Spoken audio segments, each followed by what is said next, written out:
밖에 없죠. 아니, 촬영 전날 오니까 그래도 아까 대본 리딩도 한번 하고 이래서 내일 촬영에 대한 자신감이 좀 생기긴 했는데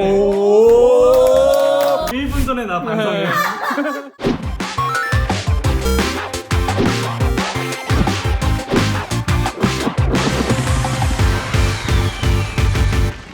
진천에 왔던 신입사원 죽진 않고 또 왔습니다. 동원 홍보팀 신입사원 김영재입니다. 안녕하십니까?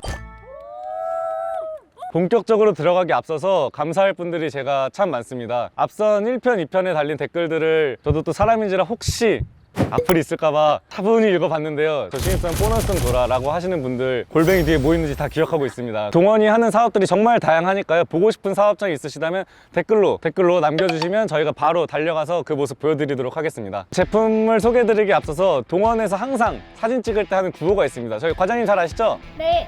동원, 참치, 양반, 김치, 덴마크. 치즈. 자, 덴마크 뭐라고요? 치즈. 100% 국내산 원유로 만드는 강진 공장에 도착을 했습니다. 저희 미션이 있습니다. 미션까지.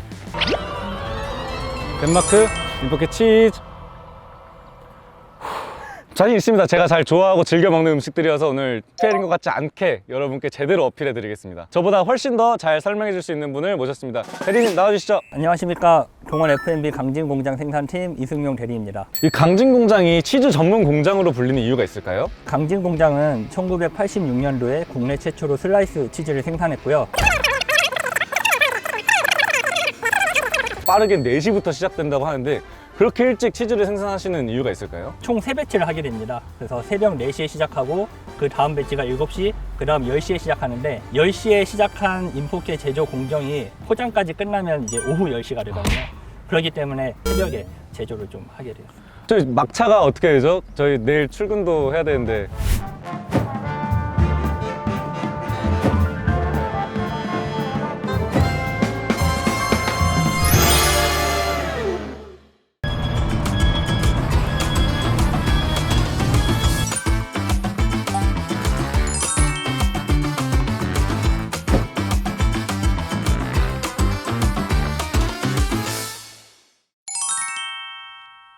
표준화는 어떤 작업인가요? 원유의 지방이 다 다르기 때문에 일정한 지방 3%로 맞춰주는 작업을 하는 겁니다. 일관된 품질을 유지할 수 있도록 하는 작업입니다. 저희 양옆에 있는 이 두 설비는 어떤 역할을 할까요? 박토퓨즈라는 설비인데요. 우유 안에는 분비물도 있을 수 있고 그리고 다양한 균들이 존재합니다. 7500 RPM으로 돌아가면서 이런 분비물이나 균을 한번 바깥으로 배출시켜주는 역할을 하는 박토퓨즈라는 설비이고요. 여기 있는 설비와 똑같이 생겼지만 여기가 바로 표준화를 하는 설비입니다. 지방 3% 이외에 남은 지방은 유크림으로 생산이 됩니다. 원유와 유크림 이 두 가지가 분리돼서 생산이 되는 겁니다.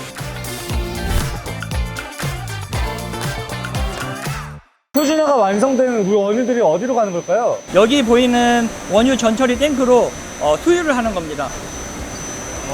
10톤 정도의 원유가 들어와 있습니다. 네. 이제 응고 효소제인 렌넷을 집어넣으면 원유 안에 있던 단백질이나 지방 같은 고형분을 치즈로 회수를 하는 겁니다. 렌넷을 넣고 응고되는 시간이 필요하기 때문에 한 30분 정도 기다려야 됩니다. 30분이 지나자마자 아까는 찰랑찰랑했던 원유가 완전 다른 모양으로 변했는데요. 우유 속 안에 있었던 고형분이 모두 응고가 돼서 치즈가 된 상태입니다. 이 과정에서 끝이 아니고요.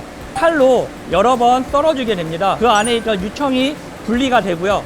그 다음에 유청과 커드를 같이 DMC라는 공정으로 넘겨주게 됩니다. 커드는 뭐고 유청은 무엇일까요? 국산 원유 안에 88%는 물이고요. 12%는 지방과 단백질의 고형분입니다. 12%의 고형분을 치즈로 만들었을 때 그걸 커드라고 부르고요. 네네. 나머지 88%의 물은 저희가 유청이라고 부르는 겁니다. 혹시 그럼 그 88% 유청은 그냥 사라지진 않을 것 같은데 어떻게 활용을 또 하시나요? 88%의 유청은 농축을 시킨 다음에 저희가 리코타 치즈에 투입이 되기도 하고요. 헬스 하시는 분들 프로틴 같은 거 많이 드시잖아요. 그거를 판매하는 업체에다가 공급을 하기도 합니다. 정말 버릴 거 없이 제대로 활용을 하는군요. 네, 맞습니다.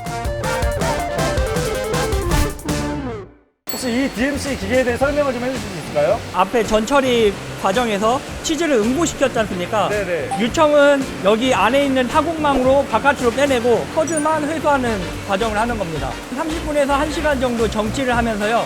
숙성을 시키는 과정입니다. 앞에서도 30분, 여기서도 30분 이렇게. 과정만 30분 말씀드렸는데 거기서 여기까지 오는 시간 자체는 한 4시간 정도 걸린다고 보시면 됩니다. 여기에 DMC에서 만들어진 커드가 넘어오고요. 한 65도에서 쿠킹을 합니다. 여기 한번 보시겠어요? 이렇게 막 휘어 감으면서 계속 쫀쫀해지고 있네요.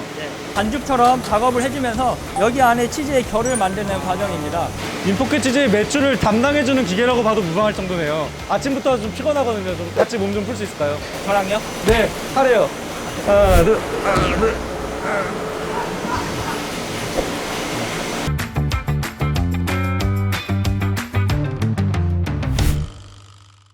제가 아는 모양의 인포켓 치즈처럼 나왔는데요. 어떤 과정을 거친 걸까요? 스트링 치즈 모양으로 성형되고 커팅된 모습입니다. 방앗간에 가래타처럼 계속 뚝뚝 뻗어 나오는데요. 이 치즈가 바로 포장으로 가는 걸까요? 소금물에 염지하는 과정이 꼭 필요합니다. 염지 배치에서 한 20여 분간 염지 과정을 마치고 그 다음 1차 포장을 하게 됩니다. 염지까지 마친 이제 스트링 치즈는 에어브로어라는 설비에서 겉면을 좀 건조를 시켜주고요. UV 살균 과정을 거친 다음에 그 다음 1차 포장이 들어가게 됩니다. 포장되기 직전에 제일 신선한 치즈라고도 할 수 있겠네요. 먹어볼 수 있을까요, 제가? 이렇게 찢어서 드셔야 됩니다. 오, 아까 말한 스트레칭에서 생긴 결이 완전히 살아있네요. 이렇게 자연 치즈 만드는 공정을 살짝 봤을 때 정말 손도 많이 가고 시간도 많이 드는데 생산하시는 이유가 있을까요? 국산 원유로 자연 치즈를 만드는 것도 국내 낙농 시장에서 기여를 하고 있고요. 물론 시간이 많이 걸리고 원가 경쟁력도 좀 떨어지지만 우유의 고소함과 저 신선함이 살아있잖아요. 프리미엄으로 갔을 때 경쟁력이 있기 때문에 저희는 이제 자연 치즈를 생산을 하고 있습니다.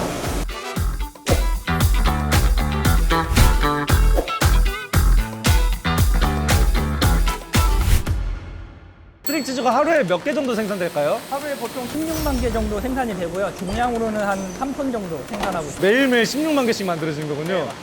저기 있는 나쁜 피디님한테 받을 숙제가 있습니다. 여기서 좀 해도 될까요? 네, 하시죠.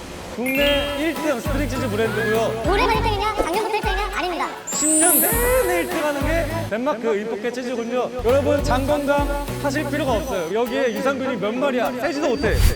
10만 마리래. 까먹을 정도로 많아요. 덴마크 인포켓 치즈. 덴마크 인포켓 치즈.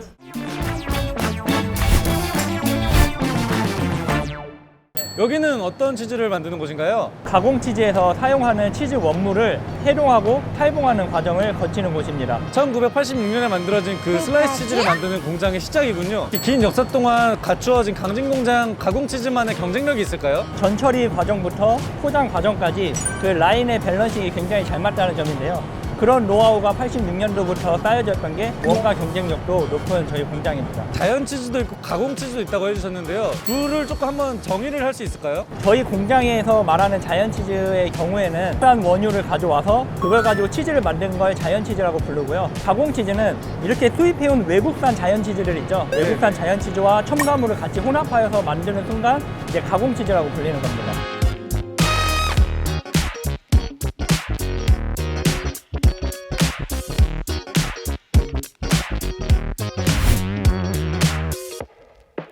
강진 공장이 갖고 있는 타사와의 차별점, 강점이 있다고 해주셨는데 혹시 어떤 설비일까요? 지금 여기 보시는 브렌더 설비가 추가로 있는데요. 위에 치즈와 첨가물들이 이 브렌더에 같이 들어가게 됩니다. 여기서 유화를 먼저 선제적으로 일어나게끔 해줍니다. 이제 치즈와 첨가물들이 섞여서 어느 정도 유화가 일어난 모습이고요. 저희 공장은 먼저 이렇게 브랜딩을 해서 유화를 먼저 시키는 과정이 추가로 있습니다. 반죽을 마친 뒤에는 이제 쿠킹하는 과정으로 넘어가면 됩니다. 아, 이게 바로 쿠킹 머신인가요? 여기 있는 쿠커에서 85도 고온으로 쿠킹을 하게 되고요. 쿠킹이 완료가 되면 일로 배출을 시키는데 고온에서 쿠킹했기 때문에 약간의 액화 모양으로 변형이 돼서 치즈를 만듭니다.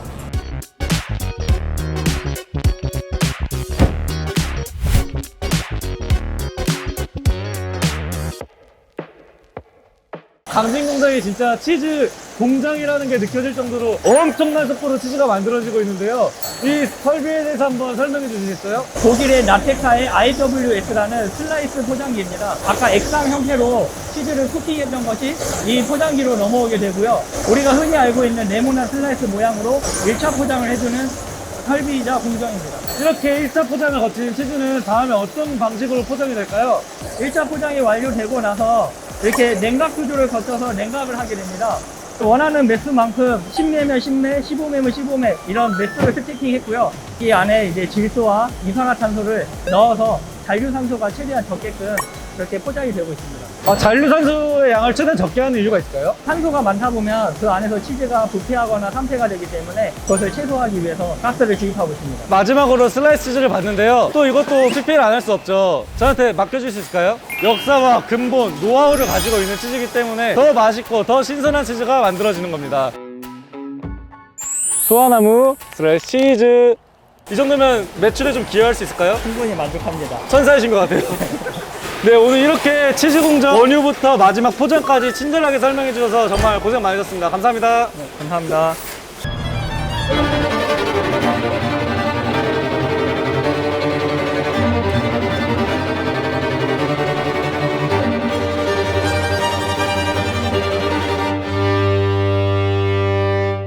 쉽지 않더라고요. 괜히 광고 모델료로 많이 받을만 하구나 하는 생각도 들고, 근데 왜 나는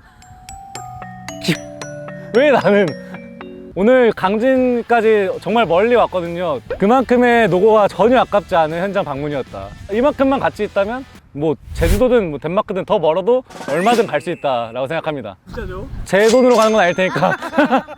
대동원지도 3편 준비한 내용은 여기까지입니다. 여러분 잘 참여해 주실 거라 믿고 제가 선창하겠습니다. 동원! 양반! 덴마크! 치즈! 자, 안 되는 벗어주세요. 앞에 보면 안 돼요. 그냥 딱 그거만 보세요. 네. 하나씩 맛 보시고 정답을 말해주세요. 첫 직장인데 벌써 이렇게 위태롭게. 그냥 고를게요. 네. 이거요. 오. 쟁반은 돌려주세요. 아.